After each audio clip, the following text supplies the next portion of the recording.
भाई भी आता है तो सहर्ष सम्मान है, जनरल भाई भी आता है तो सहर्ष सम्मान है। आप सभी को मैं थोड़ा ध्यान आकर्षित करना चाहूंगा, पूरे देश के आदिवासियों को। क्या हम लोग मालिक कहते हैं? तो मालिक कैसा होता है? हम घर के मालिक है। हमारे घर में बहन बेटी भाई बड़ा छोटा, तो हमारा देश के हम मालिक है। तो हम लोग सभी जाति धर्म उच्च नीच किए बिना सबका सम्मान करते हुए हम लोग साथ चलना चाह रहे हैं। इसीलिए मेरे साथियों, बड़ा सोचने का और समझने का विषय है कि हम लोग कहीं ना कहीं आज इस अधिकार दिवस के दिन में किसी दूसरे समाज की बुराई नहीं करते हुए हमारे समाज की चिंता करने के लिए यहाँ बात रखूंगा। क्योंकि यहाँ में रात को हम 400 किलोमीटर चल के आए और ये कार्यक्रम हो रहा था। साथ ही 2-3 बजे तक बेचारे ये पांडाल का काम ही कर रहे थे। बड़ा दुख हुआ, लाइट भी नहीं थी और ये घास थी। हमने कहा दादा लाइट लगा के करो, तो इन्होंने बोला हम लोग प्रकृति पूजक है, हमें कुछ नहीं होगा। तो हमें खुशी हुई, हमें ऐसे समाज के बीच में आने का अवसर प्रदान हुआ। तो मैं उस संचालन टीम के लिए बहुत जोरदार तालियां एक बार और बजाए। साथियों, हम लोग कहीं ना कहीं हमारे अधिकार खत्म करते जा रहे हैं और ये हमें समझने की जरूरत है। कैसे समझ में आएगा? हम लोग शारीरिक, मानसिक, बौद्धिक, वैज्ञानिक, तर्कशीलता से आगे बढ़ेंगे और शिक्षा का क्षेत्र अपनाना होगा, तब जाके हम हमारे अधिकार जानेंगे। अधिकार जानेंगे तो हम शासन प्रशासन के सामने इज्जत और अनुशासन से पेश आ पाएंगे।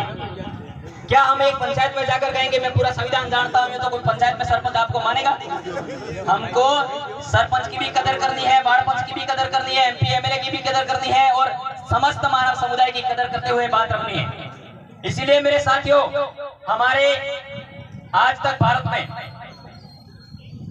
हमारे जो यहाँ के गुजरात के मोरारजी देसाई, जब आपातकालीन इंदिरा गांधी प्रधानमंत्री बनी थी, उस टाइम मोरारजी देसाई प्रधानमंत्री बने थे। उस समय हमारे जो संपत्ति का अधिकार था, उस अधिकार को नष्ट कर दिया और 44वें संविधान संशोधन के अंतर्गत उसको 300 के तहत उसको मौलिक अधिकार से कानूनी अधिकार में बदल दिया गया। तो कानूनी अधिकार यह होता है कि सरकार मनचाहा परिवर्तन कर सकती है। इसलिए मेरे साथियों, समझने की जरूरत है हम लोगों को कि हमारा अधिकार उस टाइम खत्म हुआ। तो हमारे इस देश में, पूरे भारत देश में जो लोकतंत्र में बैठे लोग, लोकसभा में 543 लोग, 412 सामान्य सीट से होते हैं, अनुसूचित जाति के आपके और आप अपने अनुसूचित जनजाति के, वो सांसद ने कभी उसमें प्रश्नकाल में सवाल किया कि हमारा जो संपत्ति का अधिकार क्यों खत्म किया? ये सवाल किसी MP MLA ने किया वहां? क्या ये पूछना चाह रहा हूं आप सभी से। किसी ने नहीं किया। क्यों नहीं किया? और साथ ही साथ हम कहते हैं ग्राम सभा का पावर है। ये हमारे दादा, ये समीर दादा बहुत काम कर रहे हैं इस विषय पर, शामला जी क्षेत्र में और उस पूरे पट्टे में। मैं इनका बहुत बहुत तहे दिल से धन्यवाद देना चाहता हूँ।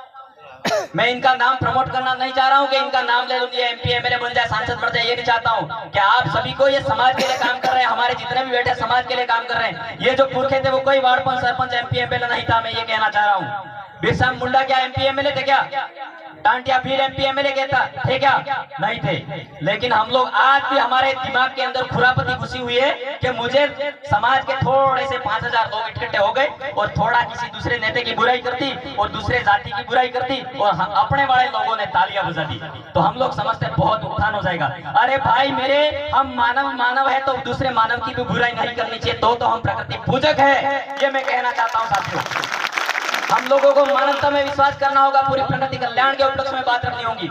इसीलिए हमारे अधिकार खत्म होते गए और साथ ही साथ 1980 का जो वन संशोधन अधिनियम था वो भी हमारा खत्म हुआ, जो 26 जुलाई 2023 को लोकसभा में पेश हुआ बिल, और आपका 2 अगस्त 2023 को राज्यसभा जो पेश हुआ, वहां हमारे जो वन संशोधन अधिनियम, जो ग्राम सभा का जो प्रस्ताव लेके, जो कार्यपालिका, न्यायपालिका और राज्यसभा, ग्राम सभा जो केंद्र में बैठी है सरकार, अगर हमारे क्षेत्र में कुछ भी लेना चाहती है तो सबसे पहले ग्राम सभा की परमिशन लेनी होती है। उस परमिशन की जगह 1980 के प्रावधान को संशोधन करके 2023 में हमारे उस वन संशोधन अधिनियम को परामर्श से जोड़ दिया।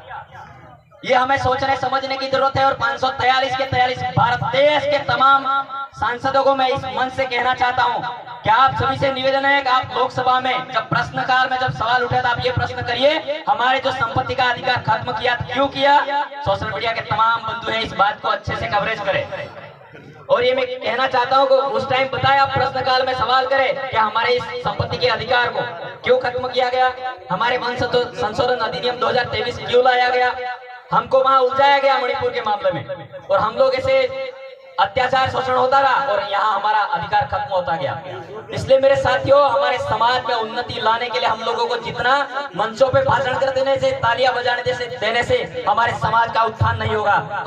हमको स्वयं अपने आप शिक्षा के क्षेत्र में उन्नति प्रगति करनी होगी। हमारे वाला लड़का शिक्षक बनना चाहिए, हमारे वाला बच्चा डॉक्टर बनना चाहिए, हमारे वाला लड़का IAS बनना चाहिए, हमारे वाला भाई है वो IAS RS ऑफिसर बनना चाहिए, तब जाके, और हमारे वाला इस क्षेत्र से नुमाइंदा लोकसभा में जाना चाहिए, तब जाके हमारे पॉलिसियों में बैठना चाहिए।